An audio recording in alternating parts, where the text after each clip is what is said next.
Hello YouTube. Today on the Naughty Librarian, I'm bringing you, I don't know, a brand new book haul. This is a lot of books in it. Whew, I have been collecting a whole bunch of books. I've been to some library book sales. Some of my friends have given me books. Some of them I've got from book signings. There's all kinds of different stuff in here. There's not really a theme to it. It's just these are a bunch of books I got right now. And I'm excited for them. Let's get into it. First things first, I got a copy of Blue Lily Lily Blue by Maggie Stiefvater. This is book 3 of the Raven Cycle series.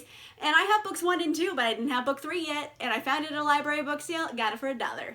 Yes.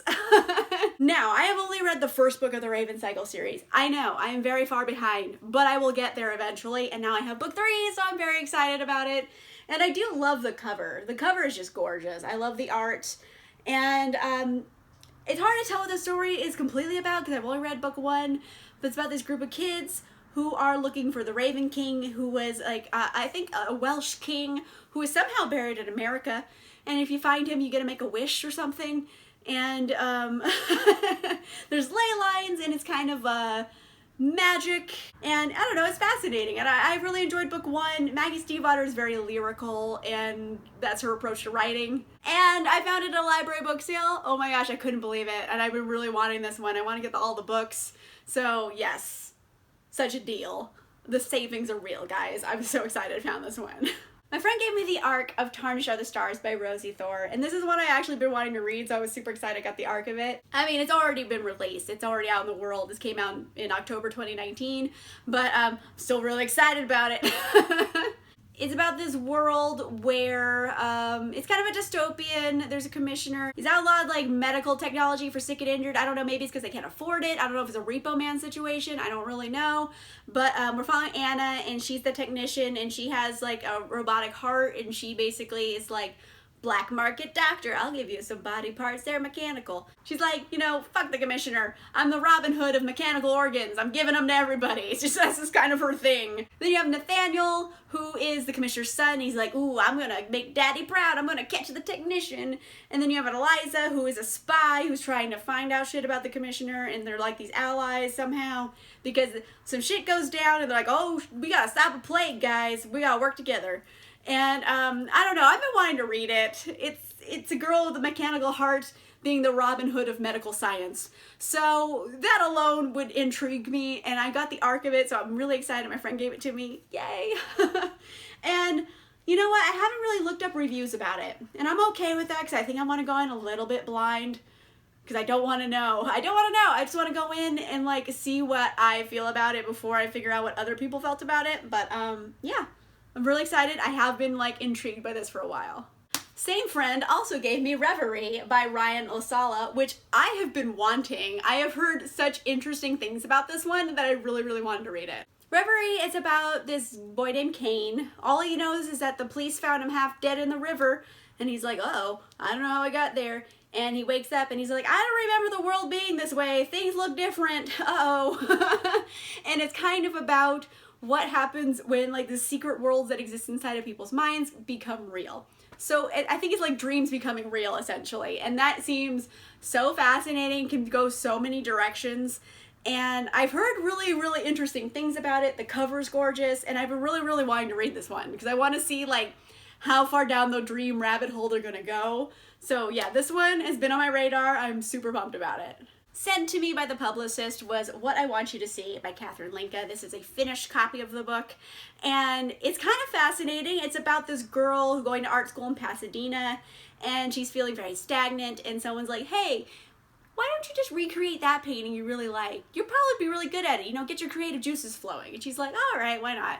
So she recreates the painting, and it looks like almost identical. And then, lo and behold, wouldn't you know, she's now involved in a ginormous art scam, and she didn't know, and I'm assuming someone's selling her paintings as a real thing on the side, and she's like, oh no, I didn't know I was doing criminal shit. So it's kind of like dark art school. And I don't know, it sounds fascinating, and I was really happy I got the final copy from the publicist, so thank you very much. Also, I picked up We Used to Be Friends by Amy Spalding. This is her latest book. I interviewed Amy a long, long time ago, right before The Summer of Jordi Perez and The Best Burger in Los Angeles came out. And that one was wildly successful. I'm so proud of her for it. And now she finally has her new book, We Used to Be Friends, and I'm so proud of her. This one is about a friendship breakup, and it's told in the same format as the musical The Last 5 Years. So one storyline is going from end to beginning, and the other one is going from beginning to end at the same time concurrently. And ooh, that seems like really difficult to understand, but I'm assuming it comes together in really cool ways. And honestly, there's not enough books about friendships. There's a lot of books about, you know, romances and looking for that, but there's a whole like different heartbreak involved in a friendship breakup, because that's even, you know, sometimes worse than a relationship breakup. So I'm really interested in it. We're looking at a complex female friendship and also the end of it and what's going to happen. So I am super intrigued. I have known about this for a long time, and I'm so excited the final copy is like in my hands. Another new release I have is Scavenge the Stars by Tarnished, and it is a queer, gender-swapped retelling of The Count of Monte Cristo, and The Count of Monte Cristo is dope, so I'm very fascinated by this one. We're following Amaya in particular. She is, basically she was sold off as part of a debtor's bargain. Her dad owed a lot of money and they sold her off. And she's like, I am out for revenge about the people who did this to me. You know, Count of Monte Cristo. And and it's her story, and I don't know much more about it than that, because frankly, gender-swapped queer retelling of the Count of Monte Cristo, don't tell me anything else, I already want to read that. And the cover is gorgeous. And also at the book signing, I learned that Tarnished made a lot of the story a bit inspired by her own Indian heritage. So there's a lot of like Indian inspired things in here, and I'm so down to read something like that. I'm so into it, really. So yes, Count of Monte Cristo story, I'm totally in. I was really excited I got to meet the author and like learn more about the book from her. I have some awesome friends, and my friend gave me the arc of Belle Revolt by Lindsay Miller, and I have been wanting to read this so much. I mean, Belle Revolt, I love the title, the cover's gorgeous, and I'm super into the premise. It's kind of a Prince and the Pauper story, except they're girls, so it's a princess and the pauper story. There is a princess who all she wants to do is be a physician, and she can't do that. And then there's this girl, the pauper girl, and she's like, I wish I could go learn magic like all the noble ladies. And they're like, hey, we look alike, let's switch. And they're like, oh, right. So the pauper girl, she goes to finishing school to learn magic, and then the princess goes and enrolls to become a physician's assistant. So they're both kind of getting what they wanted out of life. Good for them. Thing is, a violent revolution breaks out, and they're like, oh shit, we gotta work together, we can't have this happen. So it's one of those situations, and I have been really interested in this book for so long, and I'm so happy I have the arc of it. And I mean, it's a Prince and the Pauper story, well, Princess and the Pauper story, so I'm kind of really fascinated by it. I don't see a lot of stories about that, like this premise, like very often, but you know, it's a fairly common premise, but I want to read it. I like the title. Silly reason, but the title is dope, the cover's dope, I want to read this. You are never gonna believe what I found at a library book sale. Oh my gosh, I found the ARC version of My Best Friend's Exorcism by Grady Hendrix. What? Oh my goodness gracious, this is very rare. I'm just gonna read this little bit of the blurb because it completely tells you everything you need to know about it. I mean, the title is pretty self-explanatory, but it is kind of a comedy version set in the 80s. And it says, like an unholy hybrid of Beaches and The Exorcist, My Best Friend's Exorcism blends teen angst, adolescent drama, unspeakable horrors, and a mix of 80s pop songs into a pulse-pounding supernatural thriller. Basically, it's about Abby and Gretchen, they're best friends, and then all of a sudden, Gretchen starts acting funny. Uh-oh, I bet she's possessed. And Abby's like, exorcism! Can their friendship beat the devil? Who knows? It's one of those stories, and I'm like obsessed with it. I have been wanting to read this for so long, and I was at a library book sale, and I saw this, and I grabbed it, and I was like, it's the motherfucking ARC. oh my goodness gracious. And I freaked out about it because I feel like this is very rare and I've been wanting to read this book for so long, and I was like, oh, yay, find. So library book sale, got it for $1. Can't even believe it. Holy smokes. It was a find, and I really, really want to read this book so much. Speaking of absolute freaking finds at a library book sale, I also found the ARC version of The Sun by Philipp Meyer. What? This is from 2013 and is like in mint condition, and it's the ARC, and I freaked out about it. I mean, they did make a TV show out of it that had Pierce Brosnan in it. It's a show, it's like a Western kind of show, and it's something I've always wanted to watch really bad. And I found this, and I'm like, that looks weird. I didn't know this was in softcover, and I picked it up, and I was like, it's the ARC! And it's such an ARC that there's really not even a blurb on the back of it, but from what I can tell, it is kind of a Western family generational saga, and it's about this guy who has made quite a living for himself, some type of magnet.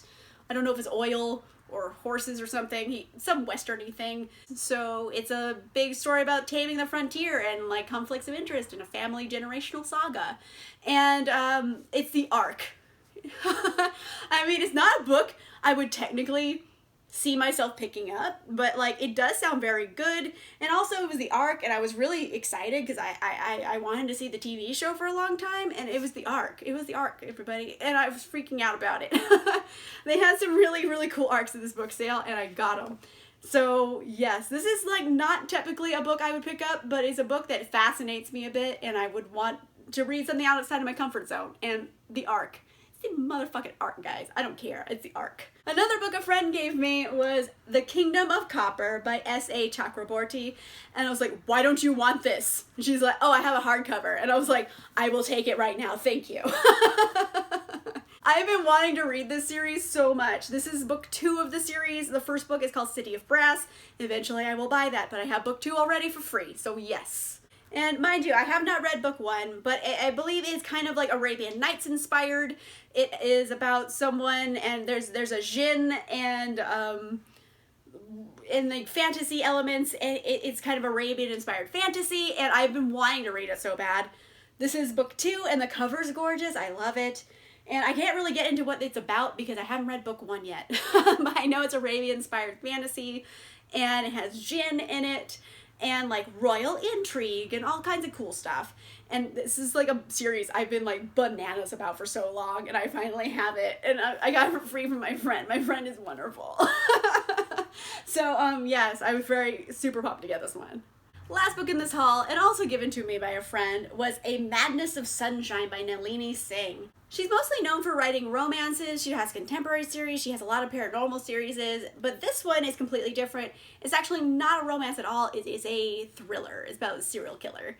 And I was like, all right, Nalini Singh, like, I'll read a book that has no romance in it. I wonder how she's gonna write like a thriller. So right there, totally fascinating. I saw the cover and I assumed it was gonna be a smutty romance, and my friend's like, no, it's a thriller. I was like, what? So it takes place in New Zealand, which is where Nalini Singh is from, and it is about this small town, and all of these girls disappeared one summer, and it shook the town to their core, and it was a really close-knit community, but now it's not so close-knit anymore because one of them's a murderer, and I don't know who it is. So they all kind of like resolve somehow to just move on and forget that summer happened until 8 years later when girls start going missing again. So, killers ramp them back up. So it is a thriller, it is about a serial killer, and I'm kind of fascinated by it because Nalini Singh has pretty much just written romances. And I don't think people know this isn't a romance. It's actually a thriller. So that's exciting, kind of. I want to see how she would write a murder mystery. Because I've read so many paranormal romances from her and like rom-coms that I'm like, how is this gonna work? How is this gonna happen? I don't know. But it's a completely new, different direction for Nalini Singh, and I hope it's really good. My friend said it was good, so I'm hoping I like it. Alright, so those are a whole bunch of new books I've gotten recently. Either I went to the book signing, my friend gave me a whole bunch of books recently, or the publisher sent them to me, and some library book sale finds. Like, they kind of came from all over the place, all different types of genres. So, yeah, it's just a mishmash of a book haul. Let me know in the comments down below, have you read any of these books, and if so, which ones are your favorites of these, which ones are your least favorites? Also, do you get like obscenely excited when you find a very rare arc somewhere in the wild? Because I do. This one book sale, I go to it every time they have it because I always find the good stuff. They always have like really, really rare arcs there, and I get really excited about it. But anyway. Let me know in the comments down below all of those answers to these questions I've asked. If you like this video, make sure you give it a like. And if you want to see more videos, make sure you subscribe. And I'll see you guys soon. Bye!